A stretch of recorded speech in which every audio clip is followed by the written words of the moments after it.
ഇന്ന് ബലിപെരുന്നാളാണ്. ത്യാഗത്തിന്റെയും സമർപ്പണത്തിന്റെയും മഹത്വം വിളിച്ചോതുന്ന ആഘോഷമാണ് ബക്രീദ്. ഭാഷയുടെയും ദേശത്തിന്റെയും അതിരുകൾ ഭേദിച്ച് വിശ്വ സാഹോദര്യത്തിന്റെ വിളംബരമായി മാറുകയാണ് ഈദാഘോഷം. അല്ലാഹു അക്ബർ അല്ലാഹു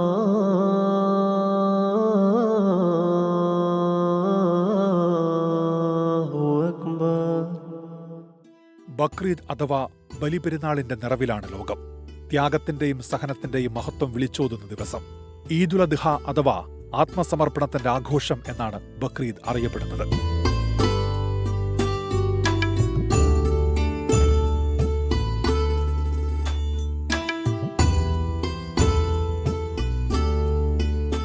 പ്രവാചകനായ ഇബ്രാഹിം നബി തന്റെ പ്രിയപുത്രൻ ഇസ്മായിലിനെ അല്ലാഹുവിന്റെ കൽപ്പന മാനിച്ച് ബലിയർപ്പിക്കാൻ സന്നദ്ധനായതിന്റെ സ്മരണ പുതുക്കുന്ന ദിനമാണ് ബക്രീദ്. ആറ്റുനോറ്റുണ്ടായ കുഞ്ഞിനെ ബലിയർപ്പിക്കണമെന്ന അല്ലാഹുവിന്റെ കൽപ്പനയോട് മനസ്സു പതറാതെയാണ് ഇബ്രാഹിം നബി പ്രതികരിച്ചത്. അല്ലാഹുവിനോടുള്ള അചഞ്ചലമായ ഭക്തി പ്രകടമാക്കിയ ഇബ്രാഹിമിനെ നാഥൻ ചേർത്തുപിടിച്ചു എന്നാണ് വിശ്വാസം.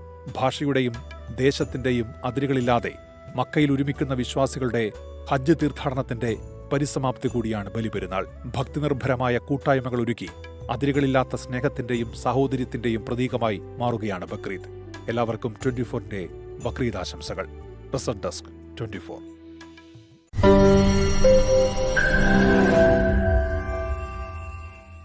ലോകത്തെവിടെയായാലും ഏത് സമയത്തും 24 വാർത്തകളും ഓഗ്മെന്റഡ് റിയാലിറ്റി പാക്കേജുകളും എക്സ്പ്ലെയിനറുകളും വിശദമായി കാണാൻ ഞങ്ങളുടെ യൂട്യൂബ് ചാനൽ നിങ്ങൾക്ക് സബ്സ്ക്രൈബ് ചെയ്യാം.